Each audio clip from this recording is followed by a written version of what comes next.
este sermón de Newman titulado La práctica religiosa remedio para las emociones, Newman reflexiona sobre las palabras del apóstol Santiago, que en su carta dice: ¿Está triste alguno de vosotros? Que rece. ¿Está contento? Que cante salmos. Esto es en el capítulo 5, versículo 13 de su carta. Su conclusión es que la oración es la medicina universal para los distintos estados de ánimo.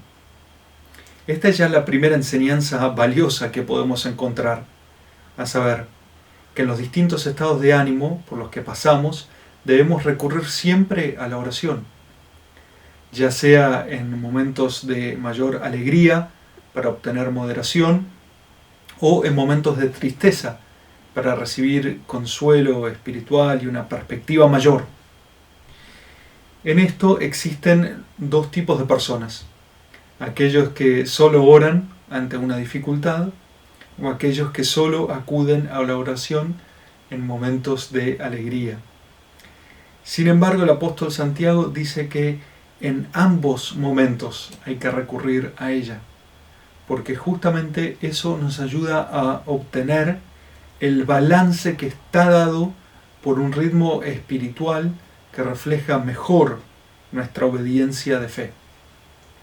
El que ama y quiere seguir al Señor verdaderamente desea atarse a un ritmo de oración que le permita dicho crecimiento más allá de las emociones circunstanciales.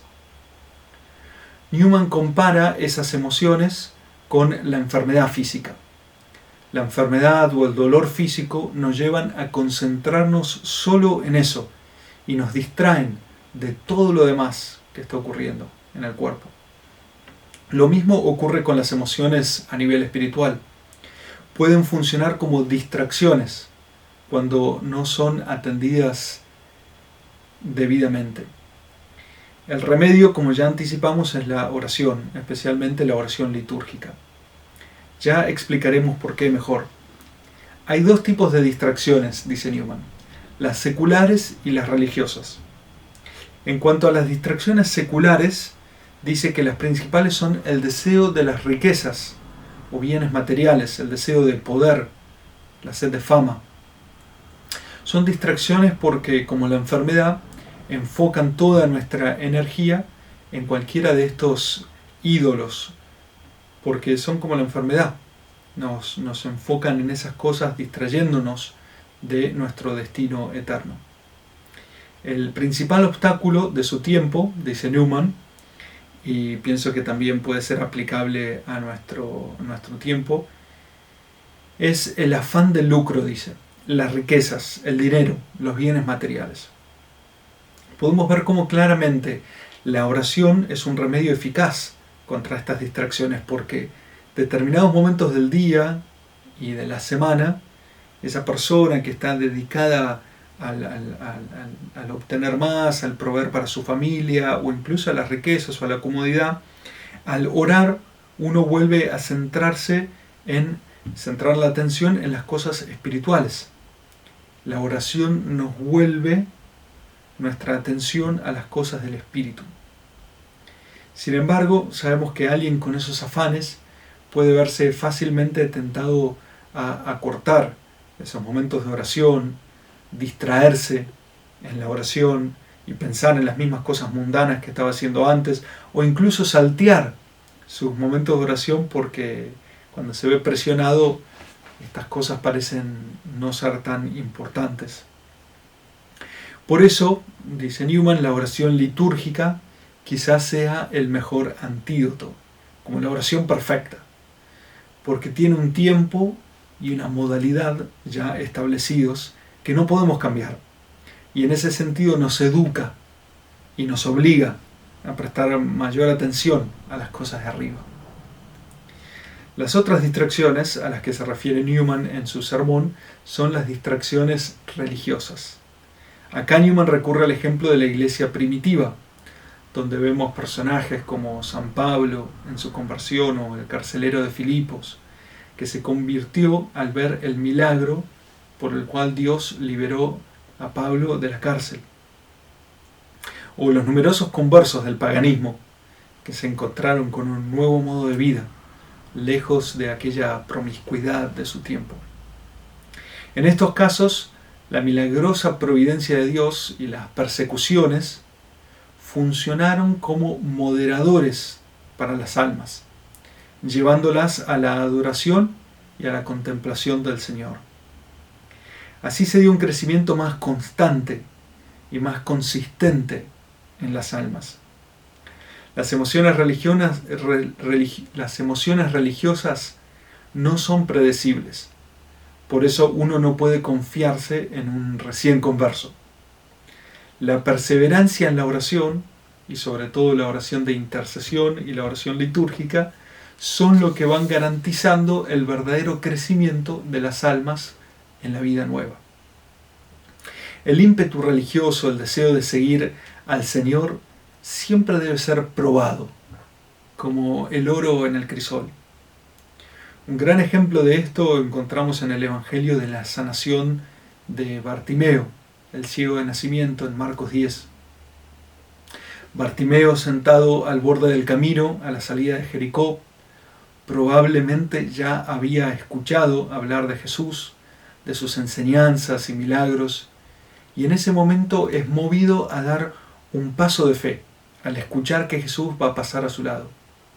Entonces empieza a gritar su acto de fe, que todos pueden escuchar: Jesús, Hijo de David, ten compasión de mí.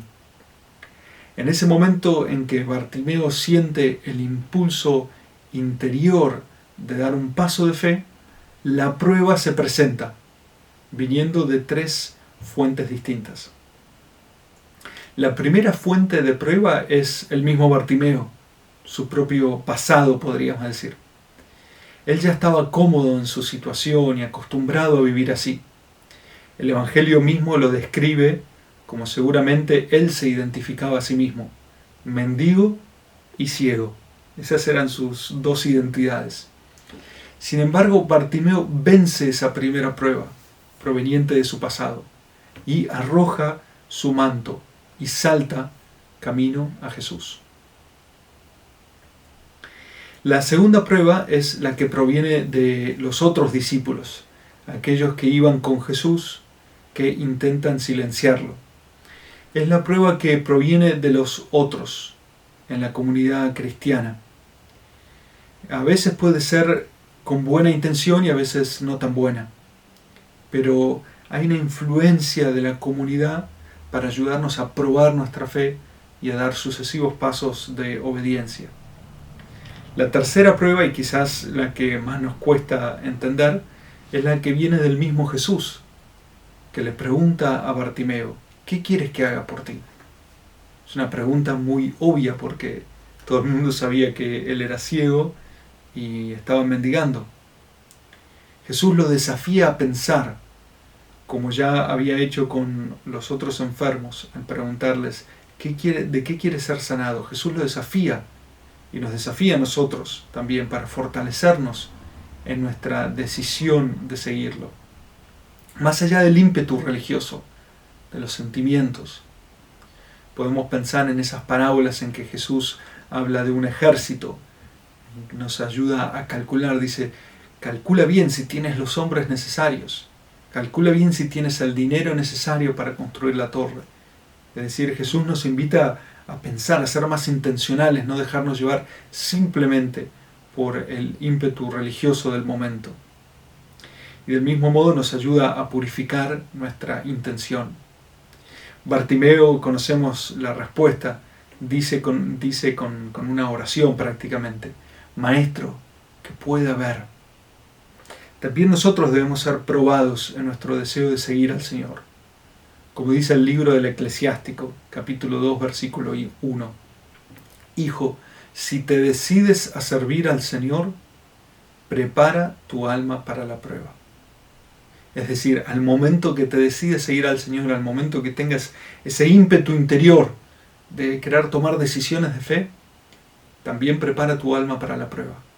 Porque la prueba vendrá de dentro tuyo, de tu propio pasado, de los pasos de conversión que tengas que dar, de otros en la comunidad cristiana y del mismo Jesús, que nos desafía para fortalecernos.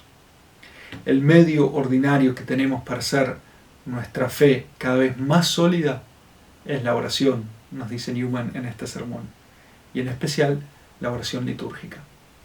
Espero que puedan sacar mucho fruto de este sermón de Newman sobre el tema de la fe y los sentimientos.